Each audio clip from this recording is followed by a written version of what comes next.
weekly rotation time again. It is the first one for December 2023. What I might do is start off with the samples that I wore throughout the week, and then I'll just show you the bottles that I wore each week for the remaining days. So I wore L'instant de Guerlain Pomme Eau de Parfum, EDT, that is Lidge without the E.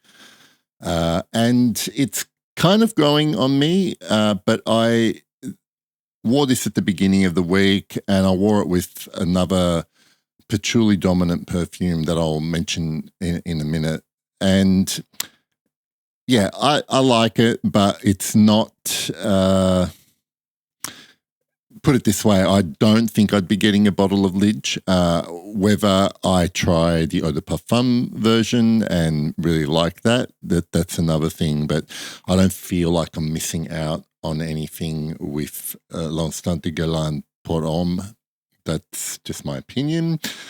And the other sample that I wore during the week was from Masque Milano. It is Luci ed Ombre.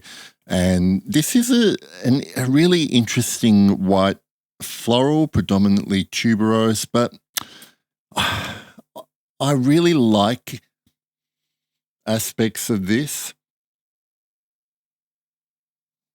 There is something that is taming the wild side of the tuberose in this perfume, which is what I kind of like about it.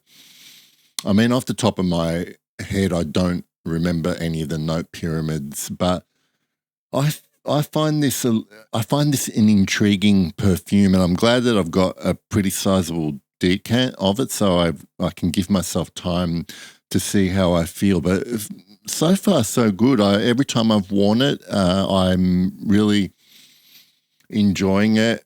It's a white floral tuberose dominant perfume. I don't find it overly feminine for my taste. Some guys might, but I do remember there is supposed to be a champagne note in here or champagne accord, and I don't know if I can pick that out, but it definitely has.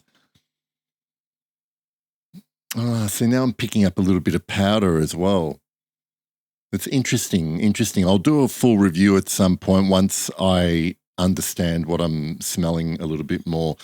And then the final sample I actually wore this morning. That is my sample of Bal à Versailles by Jean Desprez. And I have to admit, I enjoyed it a lot more than I did in previous wearings. I don't think my first initial impressions were great in regards to this perfume, but I really liked it this morning. Now, granted, my state of mind this morning was a little bit rusty. I hosted my daughter's 19th birthday party last night, so I was a bit sleep deprived this morning, and I sprayed it on early in the day, and then I had a nap during the day, and it was just very nice. It was actually a very nice perfume to snuggle up and, sort of fall asleep to. So I actually really enjoyed it today.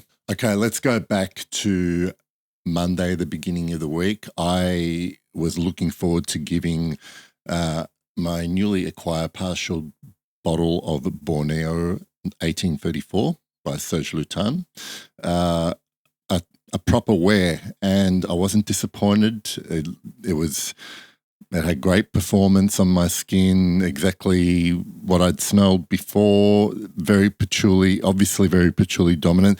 What interested me was I found myself throughout the day wondering if this was now my very favorite patchouli perfume, because as you know, watching this channel long enough, Nobile 1942, Patchouli Nobile, has been my favorite patchouli perfume for a long time. And they are different. There is more of an amber base in that Nobile 1942, and so it does sweeten up as it dries down. Here, that doesn't happen with Borneo 1834. The whatever kind of gourmand facets I get from here are all non-sweet. So there is that dark cocoa, but really I get more off my skin, just great, dense, earthy, damp patchouli, which I love. So it's interesting because I can see this becoming my favorite patchouli, and I wonder if it's a good idea to do a video, just do a straight comparison between my two favorite patchoulis and what makes them different to each other. So that's Borneo 1834. Tuesday, I went with some mainstays, started with Gucci Guilty Absolute. I want to say that every time I wear this, I don't know what's going to happen. I feel like I'm going to make the wrong decision every time. But every time I wear this, I look at how much is in my bottle. I've actually had this for over 5 years, and I've only gone through half a bottle. That's the smaller size. And I'm beginning to wonder if I need to get bottles while they're still available. I can still see them online here, and I can buy one right now. I can get a bigger size right now if I want. And because I believe that it is discontinued, it's no longer at Gucci counters in department stores, although I have seen Memoire d'une Odeur there still, so I thought that was discontinued as well. Anyway, every time I wear this, I go online to see what's available. It's still at a reasonable price. And then my thought process goes, but do I love this enough to want a backup bottle? I could always sell. I just have this internal struggle about Gucci Guilty Absolute. I love it every time I wear it, but I always talk myself out of buying another bottle. And maybe I should just embrace the thrill of not knowing whether this will be available when it's gone, because I don't want to be a slave to FOMO. I'm going to embrace JOMO a little bit more. And if I miss out, I miss out. I'll take joy in the fact I can go looking for something else to replace it. In the afternoon, a perfume that I've not worn for at least a couple of months, and I really missed it, and it never disappoints. Sartorial by Penhaligon's. I had a really nice day on that Tuesday. I went to the park, had a really lovely break, walk in the park, sprayed this on, and it was just a nice kind of mental holiday that I had wearing this. On Wednesday, along with one of the samples, I think I wore the Luci ed Ombre that day, and I complemented that with Habit Rouge in the evening. Still love it. Always probably will love it. Thursday was the day where I wore my most tenacious perfume of the week. It is literally one of the longest lasting perfumes I have in terms of just me being able to smell this on my skin all day, basically. And I generally wear this as my second perfume because I know that I'll either have to shower it off to put something else on, or I'll be going to bed with it.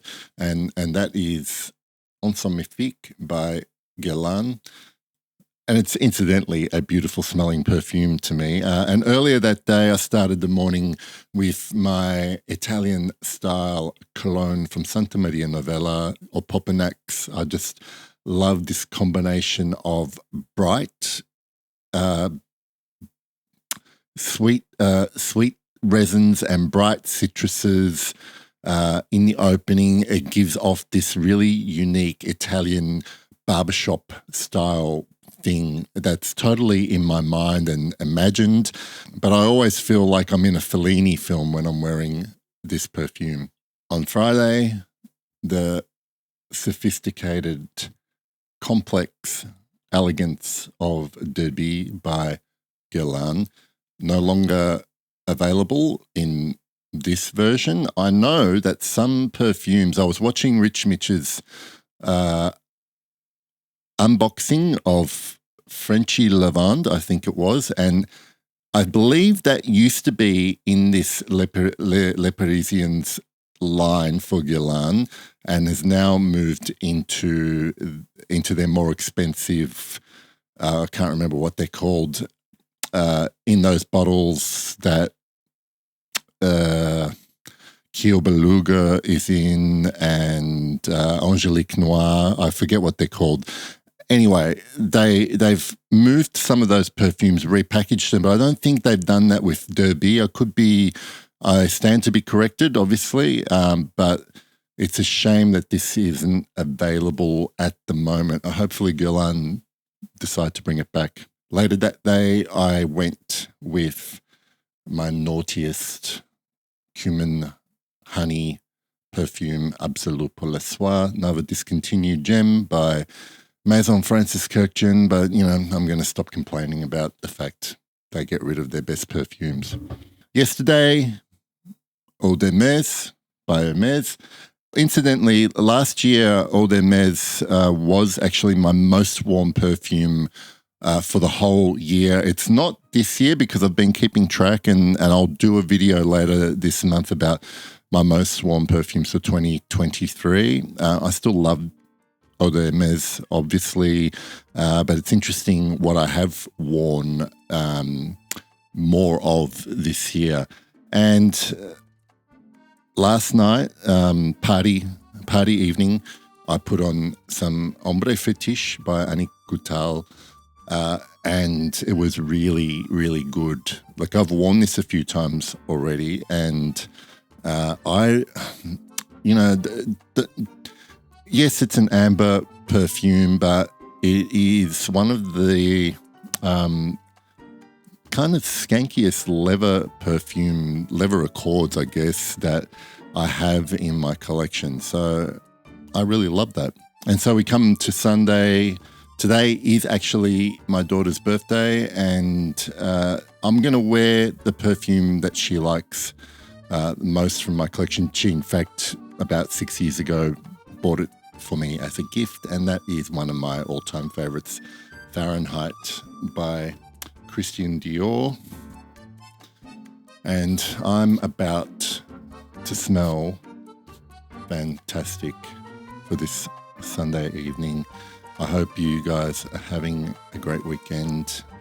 And one more. And I'll see you next time for a new video, I guess. Bye.